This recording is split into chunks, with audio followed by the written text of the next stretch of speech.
Sega. Imagine, for a moment, that you're a gamer who went into a coma in 1994, and have only just woken up now. Aside from confusion over the general state of the world and why people everywhere are clutching glowing rectangles at all times, you might find it hard to believe 23 years had passed if you were to play Sonic Mania. Forget the Speedy Hedgehog's 3D escapades, be they the rather good Sonic adventure duo or the less the better rise of Lyric. This pixel-perfect platformer HASNT skipped a beat from Sonic's 2D glory days on the Mega Drive. It is, for all intents and purposes, a nostalgia-powered continuation of the 16-bit era, and for purists, it's one of the best Sonic games in years. In fact, Sonic Mania does its best to ignore later games, whether they took place in the second or third dimension. Set just after the events of Sonic and Knuckles, Mania finds Sonic, Tails, and Knuckles on the trail of a new, powerful energy source.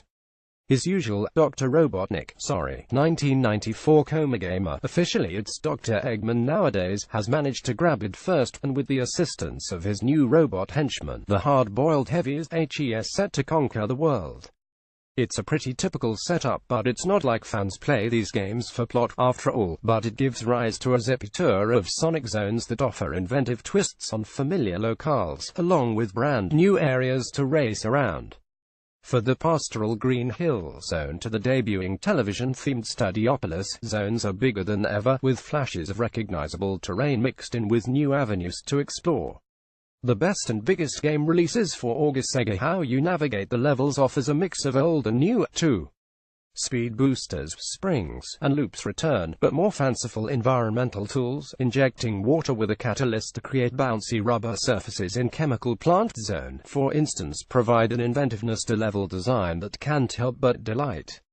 Sonic and later, Tails and Knuckles, once unlocked, is better to control too, more precise when you need to slow down to make well-timed jumps, and more reactive when pitched at full speed.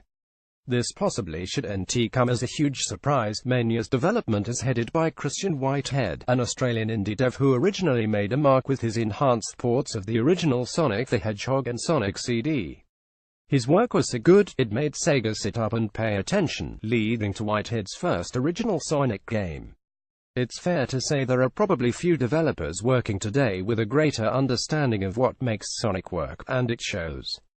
The love shows in the finished product, with plenty of subtle nods to classic Sonic games hidden for longtime fans. Our favorite is probably the impromptu boss battle against Eggman, which takes the form of a Puyo Puyo match, a callback to Dr. Robotnik's Mean Bean Machine, but there are plenty more to find. Subscribe to Wired. It's not just fanservice though. The difficulty level is just right, tough enough for you to want to overcome tougher levels or challenging bosses, without feeling punishing just to score hardcore cred. Some moments are more frustrating than others, the fourth boss in particular, but it's never unfair. Similarly, Sonic's power-ups are given a rethink, with elemental shields, electric, fire, water, etc., having bonus effects in the world. The electric shield now not only attracts rings, it can magnetically attract Sonic too. Overhead metal rails, for example. It's a subtle change, but one that changes how you think about exploration. Sega special stages make a return too, again walking the line between nostalgic and new. Taking a page out of Sonic 3's book, one sees you collecting blue orbs and rings on a checkerboard globe surface.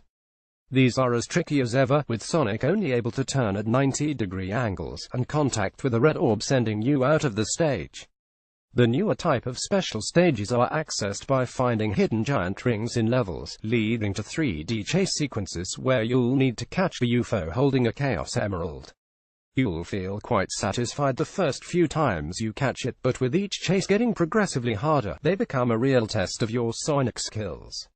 Sega outside of the core game, with its labyrinthine levels and cavalcade of secrets, Sonic Mania packs in a satisfying competition mode, another refugee from Sonic 3 and time attack mode.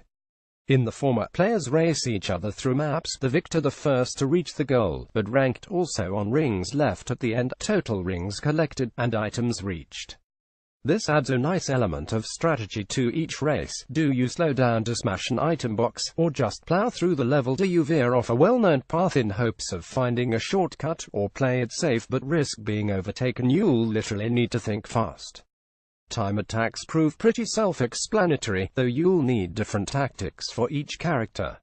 For instance, Knuckles' ability to glide through the air and climb vertical surfaces is great in the main game, allowing you to reach new sections, but can shave precious seconds off your time here.